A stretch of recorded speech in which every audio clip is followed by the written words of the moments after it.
Finally, the team we've all been waiting to see, guys. Those are the Celtics players we know and love right there for a full 48 goddamn minutes in the motherfucking TD Garden. They got the win, 110-97, held the Heat under 100, beat them by 13. The largest lead was 24.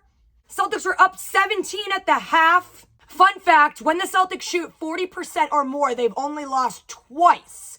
And they shot 41% from the three tonight. Live and die by the three, baby. I just want to give a round of applause to my goddamn self. I rallied and I called on the truth, Paul Pierce. I said, bro, we need you. I sent the bat signal, the Celtics signal. I said, we need you in this building. And in less than 24 hours since I tweeted it, I tagged him. He viewed my story. He liked my comment. And then he was posting an airplane selfie. And he ended up in the fucking bean. He was in Boston. He was courtside. He brought that energy. And the Celtics fucking won. They won Game 5. They won 5 home games in the playoffs. And guess what? Now they're going to Miami, where they have a 5-3 road record in the playoffs. Loving the odds. So you're saying there's a chance. Listen, one game at a time, my friends. One game at a motherfucking time. Now listen, there's many ways you can look at this, right? You can say a team has never come back from a 3-0 deficit in the playoffs. 0 and 150. Unfortunately for those stat people, the Celtics weren't that team. They're going to be one. They're going to be the 1 and 150. Because you want to know why? They're the better team. They just played like shit. They beat themselves. The Miami team is good.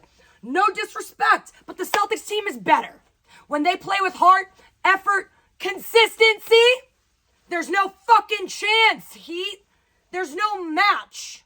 There's no match. Celtics are the better team, period. And they're showing it to you now. Better late than never, as they say. I'm happy that they're finally showing that they give a fucking shit about this game. Finally. Thank you. Act like you fucking want to be there. I'll cheer my goddamn lungs out. No matter what. But you know what I'm saying. Now after I went on that tangent, this is what I was trying to say. Teams that came back from a 3-1 deficit, 13 teams have done that.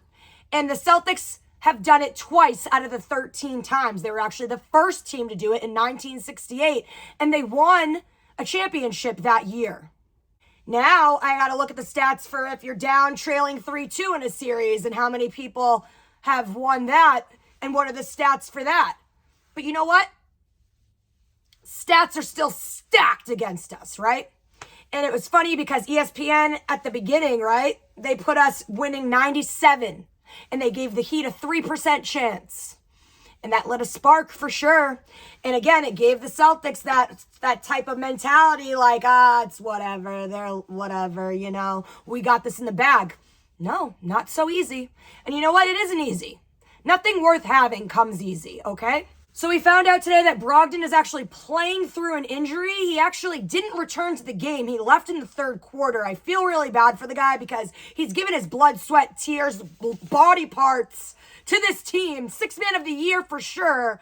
And it made sense after we heard that report because we thought the last couple of games it didn't look like himself. And now we know why. He hurt himself in game 1 and he's tried so hard to play through the pain. So, like I said before, I felt like JB has also been playing kind of injured. He actually came alive tonight. It was the JB we love to see. He really, really proved a point today.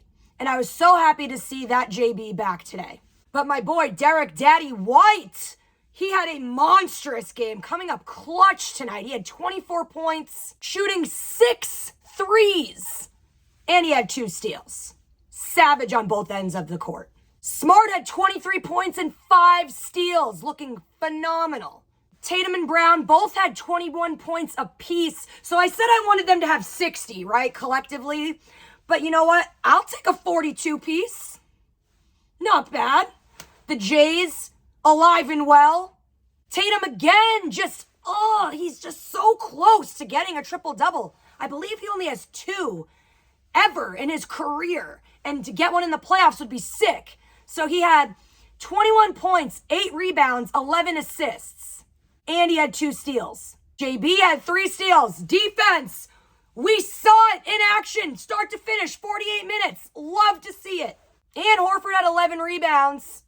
Playoff Al coming through in the clutch. Now, for the Heat, Butler only had 14 points and Bam had 16 points. Their bench, believe it or not, basically carried them this whole game. Duncan had 18. Highsmith, who I've never heard of in my entire life until today. We were all like, who the fuck is that? Had 15 points off the bench. And Caleb Martin had 14. He did kind of hurt himself mid-game. He played through it. That's the type of mentality and fight both these teams have. They're playing through injuries. They're not crying about it. They're picking themselves off the floor and they're fighting till the death, till the end. And listen, it's Celtics in 7 at the end of the day. Game 6 for Miami is their game 7. So if they lose at home, see you fucking later, because Celtics aren't losing 7 in their home court. It's just not happening.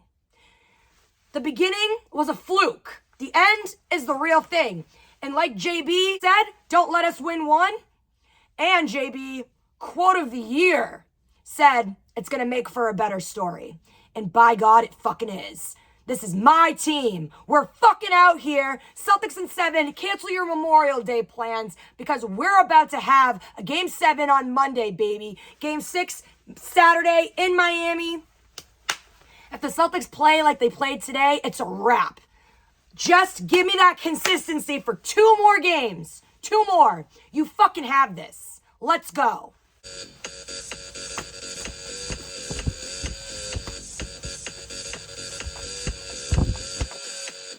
Don't stop me now. I'm having such a good time. I'm having a ball.